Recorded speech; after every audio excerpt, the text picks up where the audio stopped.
10 अक्टूबर 1954 को जन्मी रेखा ने 1966 में आई तेलुगु फिल्म रंगुला रत्नाम से चाइल्ड एक्ट्रेस के तौर पर एक्टिंग की शुरुआत की थी। शुरुआत में रेखा की तस्वीरें देखकर कोई नहीं कह सकता था कि वो एक दिन लाखों दिलों पर राज करेंगी। बेहतरीन एक्टिंग और डांस के लिए पहचानी जाने वाली रेखा तेलुगु, कन्नड़ और हिंदी की 100 से अधिक फिल्मों में काम कर चुकी हैं। रेखा जब 15 साल की थी तो उन्होंने फिल्म अनजाना सफर की शूटिंग शुरू की थी। 1969 में शुरू हुई यह उनकी पहली फिल्म थी, लेकिन इसकी रिलीज 8 साल बाद हुई। रेखा की मां पुष्पवल्ली तमिल एक्ट्रेस थी। 50 के दशक में केमिस्ट्री लेक्चरर से एक्टर बने जेमिनी गणेशन से प्यार हुआ और उन्होंने शादी कर ली थी। जब वह छोटी थी तो लोग उन्हें मोटी और काली कहकर चिढ़ाते थे। रेखा का जीवन तमाम उतार चढ़ावों से भरा रहा है। रेखा की जिंदगी किसी राज से कम नहीं है। लंबे समय से फिल्मों से दूर रेखा की जिंदगी की बंद किताब के पन्ने हर कोई पढ़ना चाहता है कि ऐसा क्या हुआ कि वो लाइमलाइट से दूर हो गई। जब रेखा का जन्म हुआ तब तक उनके माता पिता की शादी नहीं हुई थी। उनके पिता ने 4 शादियां की, लेकिन उनकी मां से कभी शादी नहीं की। रेखा ने बचपन से ही काम करना शुरू कर दिया था, क्योंकि उनके पिता ने कभी उनकी परवाह नहीं की। इतना ही नहीं, रेखा के पिता ने कभी उन्हें अपना नाम नहीं दिया।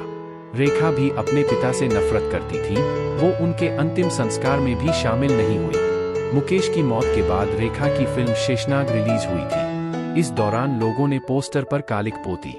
वहीं कुछ जगह उनकी पोस्टर पर गोबर भी फेंका गया। मुकेश के दोस्त अनिल गुप्ता ने कहा था, मेरा भाई रेखा से सच्चा प्यार करता था। मैं उससे पूछना चाहता हूं कि उसने ऐसा क्यों किया। रेखा का नाम एक्टर विनोद मेहरा के साथ भी जुड़ा।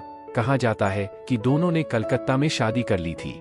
विनोद मेहरा की मां रेखा को बिल्कुल पसंद नहीं करती थी और शादी के बाद जब विनोद रेखा को अपने घर लेकर गए तब उनकी मां नाराज हो गईं।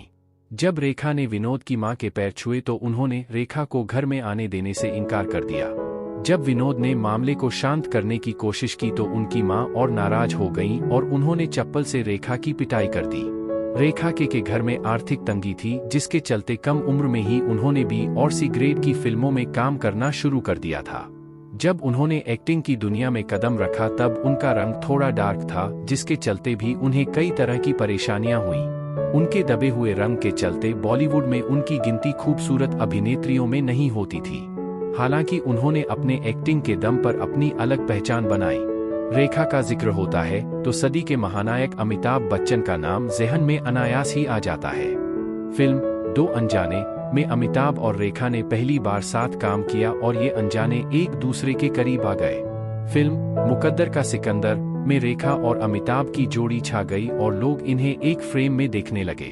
बॉलीवुड गलियारों में इस बात की चर्चा होती है कि रेखा अमिताभ के नाम का सिंदूर लगाती है। अमिताभ बच्चन से ब्रेकअप के बाद रेखा ने संजय दत्त के साथ फिल्म जमीन आसमान की शूटिंग की थी। लेखक यासिर उस्मान की किताब रेखा द अनटोल्ड स्टोरी के मुताबिक 1984 में आई फिल्म जमीन आसमान की शूटिंग के वक्त रेखा और संजय के बीच नजदीकियां आ गई थी।